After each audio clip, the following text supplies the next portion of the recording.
folks, back here on the Bossman show, friend of the show, Coach Reggie Witherspoon of the Canisius Golden Griffs up there at the MAC Conference. Coach, good to see you, man. How have you been? Yeah, I'm doing great, boss, man. It's great to see you. That's right. See you. Not just talk, but to see you. Yeah, hey, Zoom has made my life a lot greater, man. I can talk to you guys and see you now rather than do it over the phone. So, hey, the pandemic's been bad for us, but hey, the Zoom thing has really helped us get able to see each other. We do interviews now. Now we can see what we're talking about each other, so it's all good and chop it up It's that all way. good. It's all good. Who's zooming who? Rita Franklin. Yes, indeed. Hey, Coach, we just go back to March, man. You know, for me, it was my birthday, March 11th, when everything kind of shut down. That's the Hawks game and the Knicks game and said suspended, right? So for you guys, I know it's March Madness time for you guys. So how was it with your team when the coronavirus all came down, stuff getting canceled? So talk to us about how you and your team handled that rough period in March there, Coach. Well, for us, our season had just ended. So we played a game in our conference tournament. And it didn't really hit. It was starting to hit us how heavy this really was. The whole notion of coronavirus. And where we were at the time, you know, we were in New Jersey. So a lot of cases were starting to come up. And we had just played Iona, which is in New Rochelle, New York, which was the real epicenter of this whole pandemic. And it was just completely hitting really hard at that point. And it was a shock, you know, like, whoa, you know, this is going to shut down everything. And when we found out what area had been hit the hardest, and we had just played against a team from that area, it was concerning. You know, now we also had a situation where we had a couple of officials, basketball referees who had our game, had a game of ours, who had contracted the virus. Oh, wow. And what that meant for us was, A, we didn't know if they had it when they did our game. And then B, in the tournament, we played a game, and the game before us in the same building, of course, one of the officials in that game had tested positive for COVID. And though he didn't do our game, he shared a locker room with the officials who did our game. So when his game was over with, he went in the officials' locker room and, you know, he showered and changed. In the locker room when he was there, the officials were changing and getting ready for our game. So they shared a small space. Then those officials came out and did our game. So we didn't know at the time, did they have it when they did our game? So what that meant was, when we found that out, was we had to be in quarantine. Our entire team, our entire travel party had to be in quarantine for 2 weeks. And, you know, there weren't a lot of tests available, so you couldn't just go get tested. So you just had to hope you didn't have any symptoms, which thank God none of us did. But I remember going in, I was driving into work one morning and I got a call saying, just turn around and go back home because you can't come in. And, you know, went back home and just kind of, as I look back now, at that point I was thinking, you know, because even though the virus was starting to swell up, you didn't really have a lot of people you knew with it. So I wasn't thinking maybe I have it. I was just thinking, okay, that means I can't go anywhere for 2 weeks. I can't go into work. So I was going to work from home. As I think back now, you know, there were people who got the virus, game officials who got the virus, who got very sick. Some of them, at least in one case, is still kind of recovering from that. And, you know, we know people who have died from it. So, including my uncle. So, you know, now looking back, we're like, whoa, you know, but there were no, you know, you couldn't just go get a test. Mask wearing wasn't that easy. We just go pick up a mask and it wasn't that. So you just like sitting home. You know, did we know we were going to be doing that for months and months and months? No. Yeah, I'll say here, Coach. So we played the New York Knicks. I was kind of scared, you know, because we played the Knicks that night on my birthday. So I'm like, wow. Now, I was still doing what I was doing, but it still scared me because I'm like, wow, we played the New York Knicks here, and Right. they had fans here from New York. Oh, So wow. so like the Knicks fans Wow. always pack out Hawks games, always. So Wow. so like, it was like I was scared, but thank God nothing happened. So, but yeah, Coach, I share sentiments like, having it kind of hit you because who you was around right before everything went down, definitely a scary concept. Right. I mean, that, when you think of how many cases an area like New York City would have, that's frightening. You don't know who has it, who doesn't. And it's still frightening because the way we're trained to think is, well, as long as I'm not around somebody that's sick, I can't get it from them. But that isn't how this works. Somebody could give it to you that's asymptomatic. And, it's not, you have to protect yourself. You have to have on a mask at least, and socially distance and wash your hands, because someone could, you could interview somebody and they could be perfectly healthy, but they could pass the virus to you.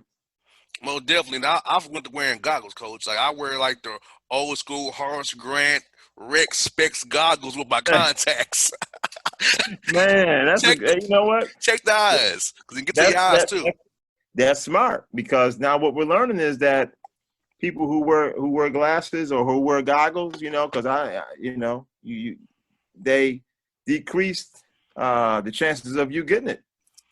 Most definitely. So yeah, I went to that. I put on when I go outside, Coach. I take off the tinted shades, put on the contacts of my goggles. People look at me like I'm weird, but hey, I said the virus get through your mouth, your nose, and those are virus entry points. Eyes, nose, mouth. So if I got that covered, I can decrease my chances of getting sick that way. And plus, having asthma, I have to stay with people because I have asthma too. So. Oh, wow. I gotta make sure I'm healthy to do the Bossman show and talk to Coach Witherspoon and other people. I can't be sick. It's only the Bossman these days. So, no Bossman, no Bossman show, Coach. That's right. That's right, man. You're doing some wise things, man. Yes, you really are. Hey, you've done some homework, boss man. Oh, yeah. Well, Coach, I use the common sense. Like a virus, it gets to your eyes, nose, and mouth, and hands. It's surfaces, right? So, hey, this is a virus, right? So the same concepts. But see, people are not talking about the eyes. They're talking about mask. They're not discussing the eyes because it's airborne. Right. Like I said this from the beginning. No, any virus is airborne. Why are they on the elevator? Somebody sneezes or coughs, you may get sick too because they're droplets in the air. So I feel like, Coach, a lot of people are not using common sense about this. That it's a virus. Viruses do what? They're airborne. They entry where? Eyes, nose, mouth, 3 entry points, hands, surface, touch, face to eyes. So like, hey, how do you stop that? Goggles. And I wear a double mask, an N95 mask with a cloth over it. So because to have an asthma, I got to take extra precaution, of course. So I feel like I tell this every week. It's common sense, people. We're making it harder than it has to be, Coach. I tell this all the time. Make it harder than it has to be. That's right. You are so right. I do. I wear a shield when I'm in the gym with the guys. If I'm in there for too long a period of time, but I always have a mask on. When I'm indoors, because we got to take precautions while we can, because once you have it, you have it. Yeah, and it's right here, Georgia State, one of our quarterback here, a great talent. He got the virus, but his heart inflamed with that microcardosis from COVID-19. He can affect your heart, your lungs. So even a guy that's 20 years old has some lingering effects now. So we gotta take it cautious, because even when you don't have quote unquote the corona symptoms, it's messing with your kidneys. It can cause lung damage, your heart. So it's attacking every system we got. So when you get it. So knowing that, I'm trying to tell my listeners here, Coach, all the time, man, you have to take this seriously. And you can't get impatient. You can't get that whole I'm sick of being tied up, because I was going to say, you're here today for what you did yesterday. Because you go act the fool yesterday, you might not be here today. And you might get something you don't want. That's right. And it could be like, hey, You know, you can take your like for me, coach. I'm a single guy. I said, look here, I want to go see some gals, but I don't want to take an L for that moment of pleasure. That's right. That's right. Hey, I had a good. Hey, he got one more off, but he's heading below now. You know. Hey, You know. I was still for one reason, I was still for another way, and he ain't coming back. So I don't want that. So, you got to be careful, man. so yeah, and you're right in that there's other lingering effects. So you said the quarterback from Georgia State? yeah, inflamed heart from COVID-19. No symptoms, but now he has an inflamed heart. So from the having COVID, so even when you're not symptomatic, it's still doing something to your body. It's doing something to you. So that's the part that people haven't come to grips with. And unfortunately, in Atlanta, we don't have a mask mandate here. So we have bars open, nightclubs, having clubs, having an indoor pool party inside of a club, bringing a portable pool in a club, filling up, having an indoor pool party. I don't get it. I'm like, why? And you know, Atlanta's a minority city, so a lot of us get it the worst. And we're the ones being the fools out here. Like, that's right. What are we doing? Right. So, and you mentioned one other thing. You mentioned about basically having endurance, because we get tired of the inconveniences. And when we get tired, we lose endurance. Mm-hmm. And that's when we need encouragement to just say, you know, we got to keep through this thing until we can officially get through it. We'll get through it, but we got to have enough endurance to say, okay, I know I'm tired of wearing this mask. I wish I could have it the way I used to have it, but we got to have endurance enough to say, I'm going to do this until it's over. Yes. That's the big picture, coach. Trying to make my listeners understand, hey, I tell them every week, coach, we have to fight the good fight. You want to stay alive. I mean, a moment of fun can be your demise. That's right. And you don't want to take that risk. I like breathing still. I have a lot of impact on this world still. I like being here. You know, I'm not ready to go see the Lord yet. You know, I want to be here a while longer. That's so right. I talk to my listeners every week, coach. Give them hey, please be safe. Take precautions. Don't get impatient. Just don't get impatient. That's the key.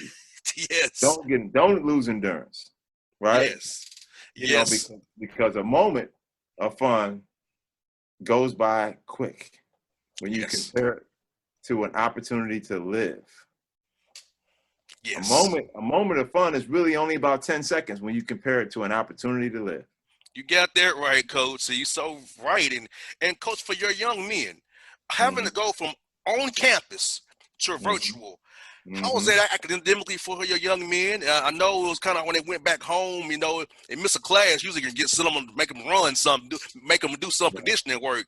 But when they at home, all you have is the blackboard looking at what they're doing. So how did you guys handle academically being virtual from being on campus all semester long? Well, it was a challenge going back to the spring because also we're not seeing them. We didn't have that FaceTime to be able to see them and have them see us. Now, fortunately, you know, I said this not just because we're on Zoom, but I said I never heard of Zoom until March, let alone use it. I haven't really heard of it, you know. And I have FaceTime on my phone, but I'm gonna tell you, I probably didn't use FaceTime no more than 20 times total on my phone. But after that happened, I was on Zoom and FaceTime all day, every day. And the idea was, you know, we were all going through it, but for younger people, you know, our guys, I didn't want to run the risk of losing that contact with them. Mm-hmm. So we as a staff, we really worked hard just to keep them encouraged, keep them organized if we could, and follow up and follow through with them on assignments and quizzes and tests and just study halls. And we did as much follow-up as we possibly could, and we had really our best semester that the men's basketball program has had in a long time was the spring semester. And then now they're on campus. Some of the classes are virtual. As you know, New York State is a very strict state. You know, we Mm-hmm. started off with this COVID, and it was tearing apart the state. And we've gotten ourselves to the point where we're actually doing very well. I feel as though we've gotten great leadership, and we're following the science, but it's very strict.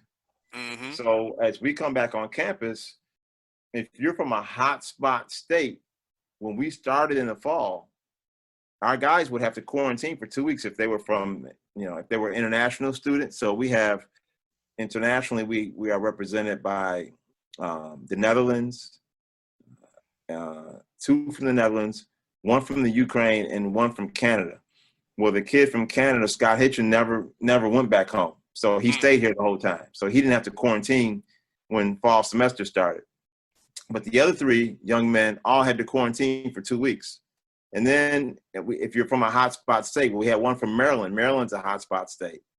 We had 2 from Ohio. At the time, they came here 2 weeks early. And they came on, so they arrived on a Monday with the intention that they were going to have to stay in their room for 2 weeks and not come out. Wow. They got here on a Monday. On Tuesday morning, Ohio dropped off of the hotspot state list. So 1 went back home, but he knew if you go back home and they go back on the list, whenever you come back, you got to quarantine for 2 weeks. He ran that risk. It worked out well for him. The other young man stayed, did his quarantine anyway. But it just speaks to how the things had to be adjusted to.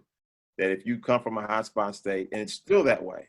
So it relates to scheduling too. Most we definitely. can't really schedule a game against a team from, say, where you are, Atlanta, Georgia. That team would have to come here and quarantine for 2 weeks and not do anything, and then play us on the 15th day, which is obviously not going to happen. And we wouldn't be able to go play them because we'd have to come back and quarantine for 2 weeks. So we've had to really adjust to this whole different way of learning and doing things. Now, I'll say this, for our guys right now who are in class, some of their classes are virtual. We're trying to get our guys away from the notion of having to be in a classroom, because one of the other things that's being done, not just in our state and statewide, but it's being done in our county, is that if a young man or a young lady is in a class and it's 55 minutes or longer, and someone in that class tests positive for COVID, the entire class, including the professor, has to quarantine for 2 weeks. And Wow. That's with a mask. So you have to be, if you're on our campus indoors, you have to have on a mask. So you could be with a mask, but that's just, so we don't really want them in classes that are going to, if they have classes that are 50 minutes, and they're in person, they can do it. But some of these classes are an hour and 20 minutes, and we don't want them in those classes for that long. So it's a lot of adjusting, a lot of things that you have to get used to, and things you have to do differently. Yeah, I was asking about that, Coach, because I've seen some of the contracts for non-conference games with the COVID clauses where you only get paid for travel, and if it's fans there, it's this number. If it's no fans, it's this number. So are you all pretty much going to play non-conference games up in the Northeast area, kind of find schools up there that are willing to pay, that has the money to pay, where you can bus in one day and leave? So how has scheduling been with knowing you had previous contracts, MTEs probably that you had booked, and how's that going to be with November 25th to start date now? So 2 weeks to get guarantee games are gone now. So how has that been, Coach Kells, in these games here for 2020 and 2021? It's been a struggle, Bossman, because the guarantee games are difficult to get. Number one, they don't have fans to generate the kind of revenue that would warrant them paying or wanting to pay. Number two, because of what you mentioned about the travel, we pretty much are limited regionally, but not just. We're fortunate that in our conference, we have Connecticut, New Jersey, and New York. And those 3 states have been on the same path in terms of how they're going to fight coronavirus. Mm-hmm. So with the mask mandates, the numbers have been very similar. Nobody's been in the other person's quarantine list. So we're fortunate in that regard. Now, as it relates to non-conference, we had an MTE that we were going to be a part of that we can't. It was going to, we had contracted it. We were going to be scheduled to go to Wyoming We're going to be scheduled to go to California and scheduled to go to the state of Washington. All that travel, we would have had to quarantine for 2 weeks when we got back, so that's not going to work. So we're having to rearrange, who we're going to play and how we're going to do it, and we still haven't completed that process. We have some things that we're talking about, but we haven't completed that process. And So, and coach, does that mean contracts get pushed to next year? Hopefully, because some coaches have told me about trying to get them done in the following year, just trying to play regional games with the ones who may be willing to pay this year, or just play guys on your level, just to get some games in before you get into conference play. So I know it's been difficult for you guys, and I feel for you, especially up there in the Northeast, man. So you're thinking maybe going some teams, other conferences, like kind of on your level where you don't have to really just worry about the money, just make sure you get some games in before the conference play starts. I know the MAC is a very tough conference that you guys play in for sure.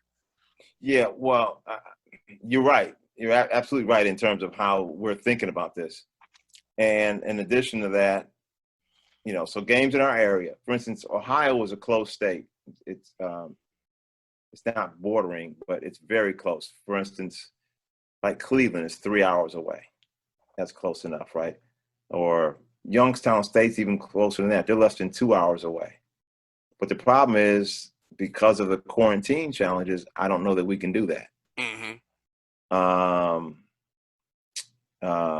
So we got to look at like Pennsylvania, New Jersey, New York, and Connecticut, and then say, is it close enough where we can go up there and, not have a long bus ride? But the first part of it is, okay, let's eliminate the states that would cause us to quarantine or cause our opponent to quarantine. And I think in doing that, now we've kind of narrowed it down a little bit, because we're only going to probably be able to play. We think right now it looks like we might be able to play 4-5 non-conference games at the max right now. And 20 conference games. So, there's some schools we have been playing every year. St. Bonaventure and Buffalo, we've been playing them every year. And if we play them again, then, we really only have to get 2 to 3 games. So if we don't, then it'll be a little bit more. But those are games that, Buffalo's, 20 minutes away, at the most. St. Bonaventure is probably an hour and 20 minutes away. So if we play those two, it kind of keeps us out of having to go think about, So but it is a process, because they're going through the same challenges. Most definitely. Yeah. Now, Coach, how are you trying to get ramp up the guys? No, when they was at home in quarantine, they couldn't really work out the way you want them to. Maybe give them workouts via Zoom with the strength coach. So, how's it been trying to get the young men ramped back up so they don't get a knee, ankle that lags all year long? Because when the guys go too hard, when they haven't been inactive for a while, that injury bug can creep into you real fast. Yeah, that is a challenge, boss man. We have only had access to our gym now here for about a week. Wow. Because the other thing New York State does is, gyms have opened in the last phase. As we mentioned, there's so many different pathways for this virus to exist, and the gym really opens up those pathways. So the governor and his scientists have said, we're going to hold off on that. You have to meet approvals for ventilation. So they have to come out, you get it certified, then you get it approved by the state, and there's a process involved in. We have just now, today is the first day our guys will have been in the weight room. Wow. Since last February, March. Wow. So it is a challenge, and you're right. You have to kind of try to do it gradually. We try to gradually build up to getting them back in condition, because it's not an easy thing to do. Most definitely. Now, Coach, how about this? For your guys getting back on campus, and what everything's going on in our country, Coach? How have you talked to your young men about that via Zoom? What's going on in the country, trying to get them to understand the importance of voting, and that, hey, once you take off that uniform Canisius, man, you're just a young man in America. You know, whether you be black, white, or whoever. You just got to carry yourself with the right mentality. So how have you talked to young men about what's been going on in the country, letting them give voice to you about, how they can be better as young men being in your program? We've had a series of Zoom calls and a lot of one-on-one calls too. I've spent just to try to get to know our guys at that level. I've always tried to prioritize that and make that important. And so, this has been a real challenge for young people. And sometimes we can get disconnected by age. So I try to spend time one-on-one with our guys to just talk to them about, the values and the outlook and the way the world is looking and what's going on in the world. And then as a group, we've got almost everybody registered to vote, which that's a challenge. We have one more person that we got to get registered to vote. And then getting them to follow through and actually vote. So we've discussed the importance of the responsibility to vote. The next thing in terms of issues related to race. So our conference has done an initiative, a Black Lives Matter initiative. They're going to be patches on the uniforms, Nice. pins on the lapels if the coaches wear like sport coat or suit jacket. Signage around the court, which they're in the process of determining what the signage will say. So there's some heightened awareness around all of this, and it's really a learning opportunity for our entire country, because it's a real volatile time. There's some people who will oppose certain things and not really know what they're opposing. Most definitely. So, there has to be discussion. And I think amongst our guys, I'm told by them that they've had their own individual discussion about what's right and what's wrong, and and what they value, and just respect and how to treat people. And so that's kind of a continuing dialogue. And I think our guys are growing and learning from it, because, as I said, we have 4 young men on our team that were not born in America. And some of them have their own experiences surrounding issues of race, but they haven't had those experiences necessarily in the U.S. Got you. And then we have, the other guys on our team are African American. They're young Black men who've had very real experiences around issues of race, whether it be with the police or whether it be just in general. And to try to get them to see the same thing, to not necessarily experience it the same way, because that would be difficult. But did you see this happen? Now, see, one of the things I think happened with the pandemic is the issue with George Floyd was kind of indefensible. And there have been things that people have tried to defend that have been reasonably indefensible, but that one is completely, you can't really defend that. And it happened at a time that we all know that that's not the first time something like that has happened. But the difference with that one is it happened when the entire world was shut down. And 8 minutes and 46 seconds is a long time. Mm-hmm. So you couldn't say I didn't see it unless you just didn't have cable. They want to see it. Right? If you had cable or Wi-Fi, yes, and you were blessed with sight, you saw it. But even if you didn't have cable, Wi-Fi, or having been blessed with sight, you heard about it from someone who did. And so it was kind of undeniable and indefensible. So I think it caused conversation. And so now I think it's out there and people are talking about it. You can't ignore it. And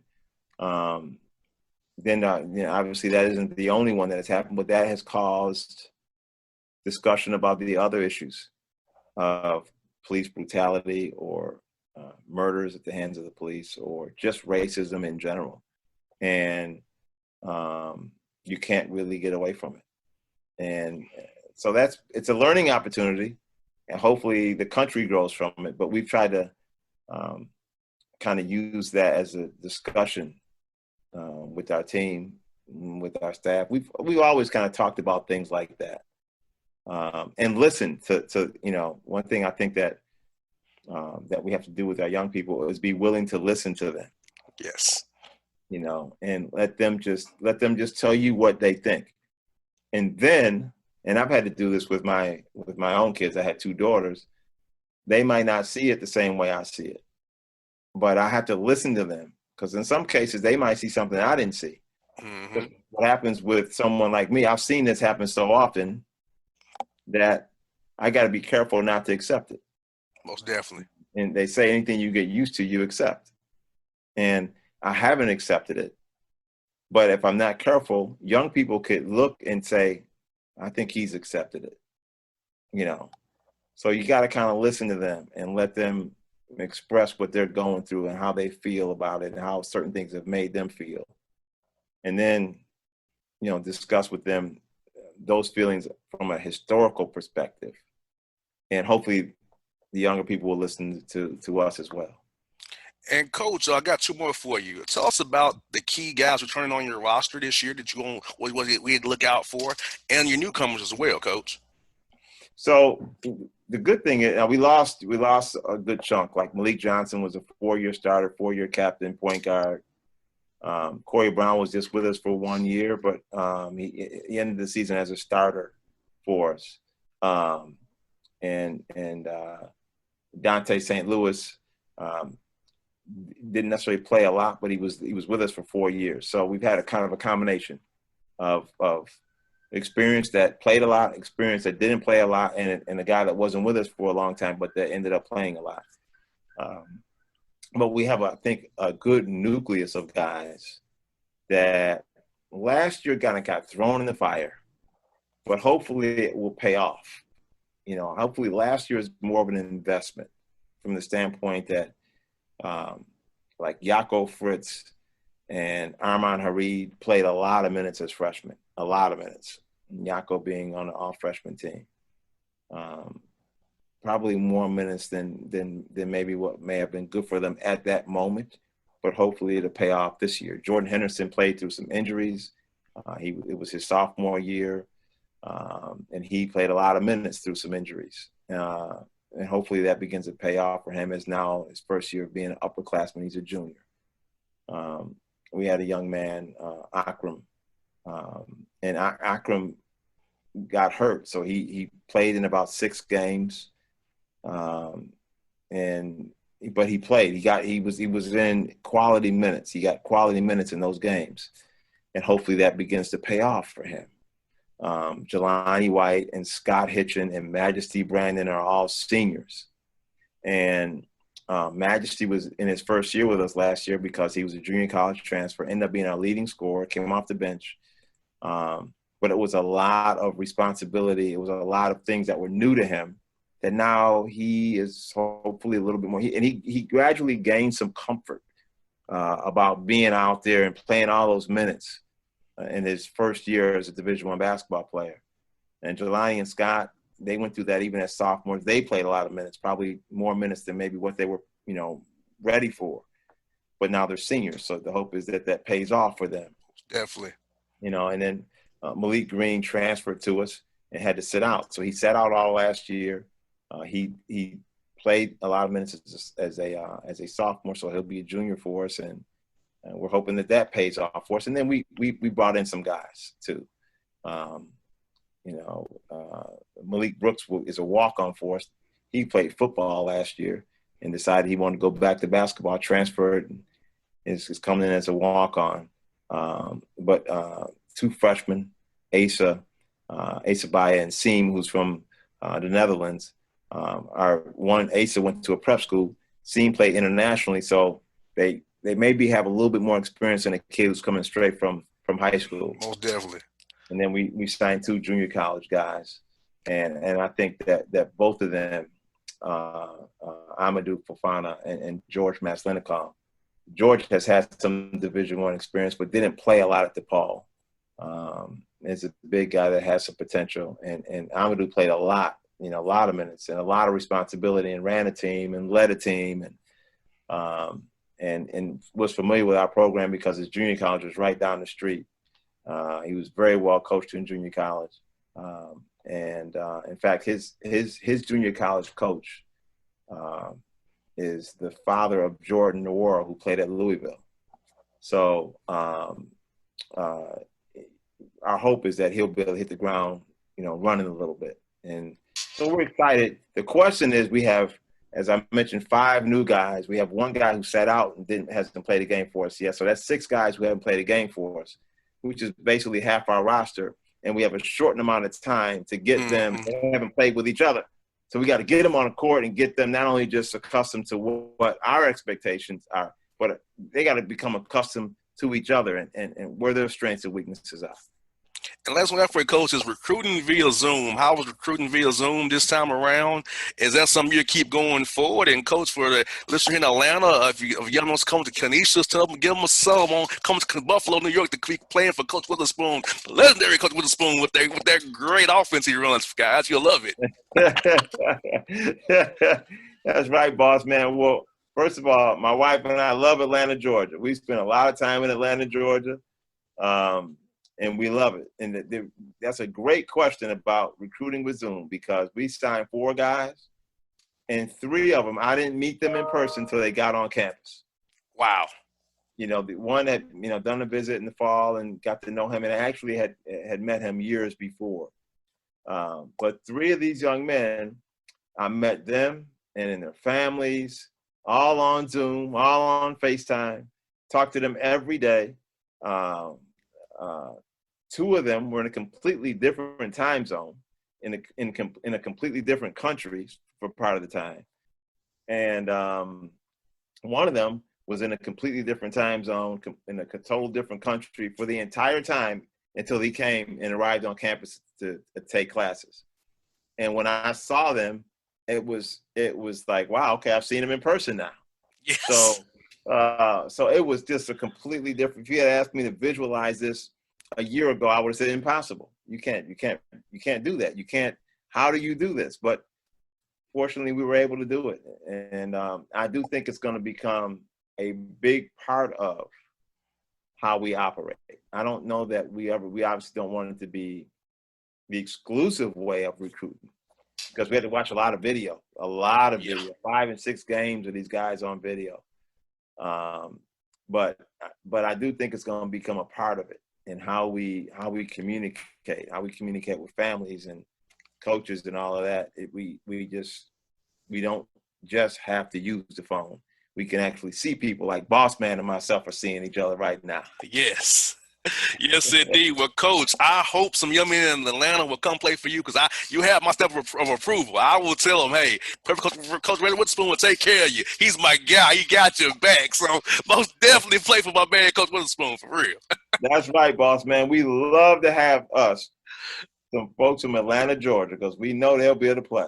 You got that right. We got some ballers in the ATL, as you know, man. So, right. Okay, Coach, it's been good to catch up with you, man. I miss seeing you, man. I hope to see you guys in person real soon, man, once all this COVID stuff stops. And hopefully you'll play a game down this way here real soon as well, man. I might need to talk to my guys and maybe get y'all some money down here to come play, man, so we can everything gets going, man. All right, boss, man. We love for it to happen. Hey, Coach, be safe, man. Tell your wife hello and your family. Hey, best luck to you, buddy. We'll talk real soon now. Okay, thanks, boss, man. All right, now.